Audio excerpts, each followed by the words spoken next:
This is your friendly neighborhood physics teacher here, and we're going to talk about how to be a lion. What does it mean to be a lion? Woo! Go Lions! We're going to talk about that today. Again, I'm very sorry that you weren't able to come to class today, but could you please still do the attendance form? If you go into your Schoology, it's right here, must do before continuing. Even if you're not in class, I still need you to do that and just select the I did it on my own. So you're set. You're good. You're golden. A couple of things to look at. So to be a lion means to be a very successful student, or at least a student. Being a successful student is different for each student. Some people successful is they have to make 100s. Some people successful is they understand the material and they've learned, and if they make an A or a B, that's good. So it's what it means to be successful to you. But these kind of breakdown is very generic to any situation you're in. So being responsible, being active, taking control of your life. I understand emotions can be kind of crazy right now. You're frustrated, you don't want to be online, or you're thriving online. Whichever one it is, you need to take control of your life. Definitely don't miss classes. If I understand that you're watching this, you've missed class, but staying up to date with classes and not letting you fall behind. As soon as you fall behind, you're already setting yourself up for failure there. And setting goals. Well, actually, we'll set goals in class today. So setting educational goals. You don't know where you can't go somewhere if you don't know where you're going. You just get in the car and drive. You got to know if you're going to the grocery store or going to the mall or going to school. If you don't know where you're going, you're just going to be driving forever. So setting those goals, setting time frames, very specific goals, and everything. Ask questions if you're confused. Again, if you need to go to Walmart but you don't know how to get to Walmart, ask someone or ask, how do I get to Walmart? It's asking those questions so you don't get left behind, so you know what's going on. You need to have a good partnership with your teachers and your college professors. You need to have that relationship that you can ask questions for them. Please ask questions in physics, please. Stay organized. You'd be amazed that's why we're going to set up a notebook today to help you stay organized. And knowing where everything is so you don't have that freak out moment, where is it? You don't have that moment. You know exactly where it is. It's in my notebook, or it's online, or it's taking that little extra time to organize. You take your time to be less crazy. Managing your time. You're a college student. You are a college student. You're taking half high school, half college, a little bit over half, because pre-AP is not. AP is, pre-AP is not, but still half and half. And some of y'all are probably over half because you're taking extra courses. And finding time to study. Figuring out what type of situation you study best in. I need quiet. Sometimes I can have a little bit of music in the background, but most of the time I need quiet, especially if I'm reading something. Because of my dyslexia, my brain doesn't want to read, so it will gladly go, let's listen to this music and start singing and bopping along. And my eyes are moving, but it's not registering what's going on. So I know if I'm reading, I need dead silence. But if I'm doing math or something like that, I can have music in the background. I'm able to do both. So I've learned that over the years. So knowing what situations work best for you. And every hour you're in class, you should be studying that much outside of class. That's a lot. It is. That's a lot. It's crazy to think about. That's what you should be doing. And then there's tons of tips. Avid gives you tons of tips. You can Google tons of tips. Not every tip works for every student, but again, that's finding that niche, finding what helps you. Turning your assignments on time, making them neat, and doing your best. Yes, we have a remastery program, so you can learn the material, so you do your best the first time. If your best in your mind isn't good enough, you have a second try. We go over it, and you can increase your best, and you can get up there to the grade or the understanding that you need.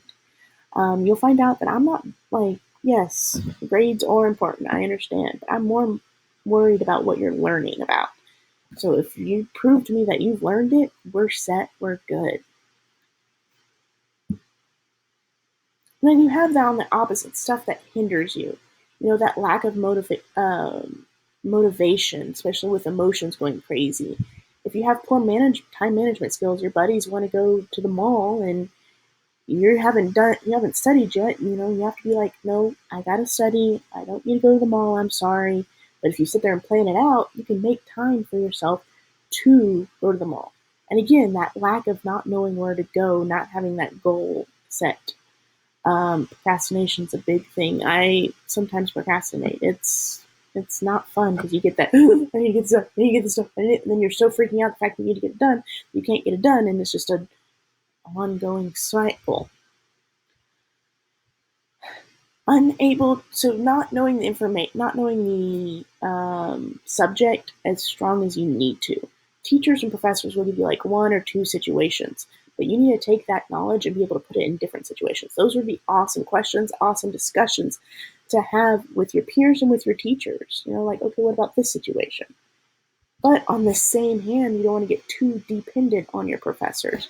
You need to be able to kind of talk it. That's why I said peers, to be able to talk it out with your peers, or like talk it out with yourself, and figure out how that would work. Because the professors and the teachers aren't going to be there to sit next to you while you take your test. So you do need to make sure you can do it on your own.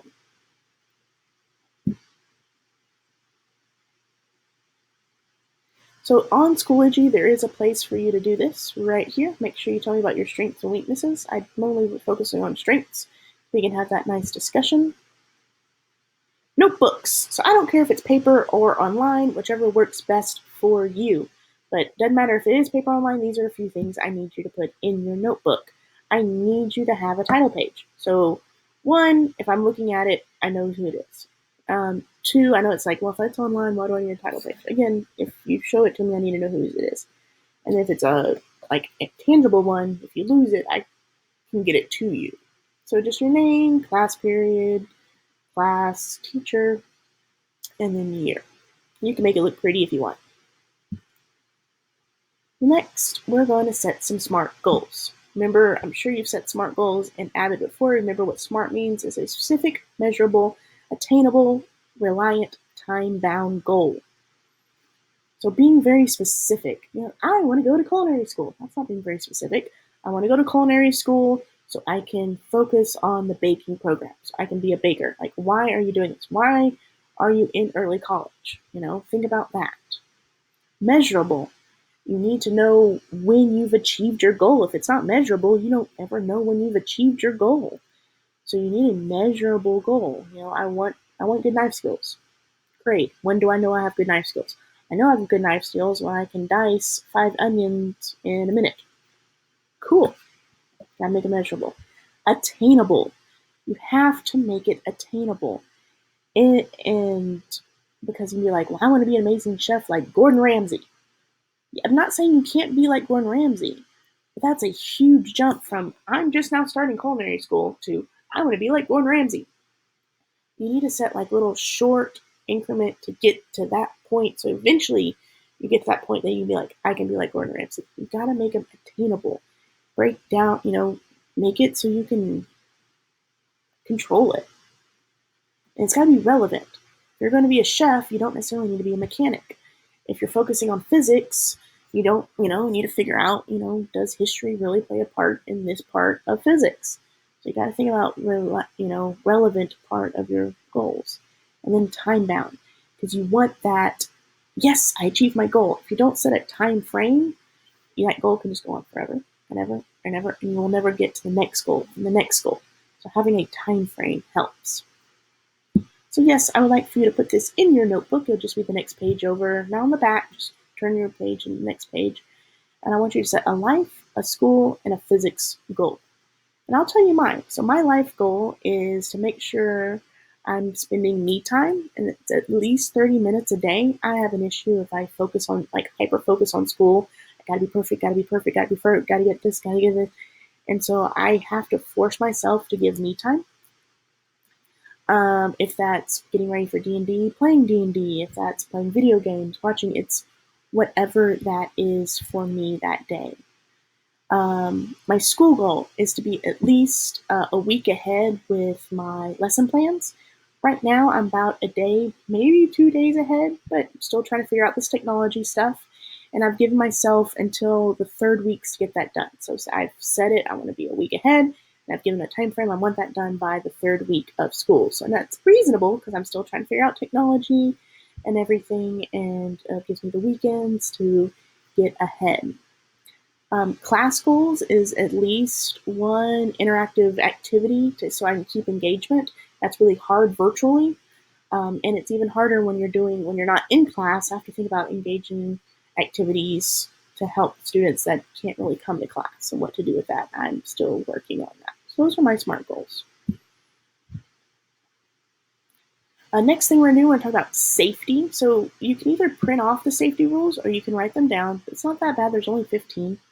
Um, I wrote them down. I also made like a little tab with a sticky note, um, and it says safety rules, so I know where safety is. I wrote them down. I have about medium handwriting, and it took me about a page and a half. But you are more than welcome to um, print them out and glue them down or tape them down. If you want to know where they are in Schoology, if you go to class information, go to Chicken Duck. Your safety rules are right there, and so are the other items that you need. Next thing is your metric tab. Again, I would suggest gluing these down. There is a lot to write down. This one's not so bad. This is just your it's just your metric. So I think it's y'all had King Henry died by drinking chocolate milk or something like that. Mine's a little bit different, but just that, taking the different breakdown so you can see what the numbers would actually look like. It's this big mama jama that I'd be a pain in the butt to write down. Now, if it's digital, you can just copy and paste this into your digital notebook. But I would find a way to print this off somehow, because that'd be a lot to write. And I would like for you to make like a metric tab again for this. So one on the front, one on the back, metric tab. The next thing is formula charts. Again, they are in your Schoology. We will take most of either Friday or Tuesday to work on this. So we need help if you want, but if you want to start putting them in order, want to do energy, 1D motion forces, math review, 2D motion, momentum, waves, nuclear, electricity, and then magnetism. So that's going to be the order you want to put them in. But like I said, you will have class time to work on that. So what science topics are you interested in? Again, there is a place for you to put that here in Schoology. The reason we would like to know this is so we can see if physics is related to anything. So if you're interested in it, we want to put that in the lesson when we can. There should be one more. There we go. And then we have a little question. Your question right here is, what would you like the teacher to know about you? And so please answer that. And that is it. Remember, you are loved and appreciated. I hope you'll be able to come to class soon. Have a wonderful day. Bye.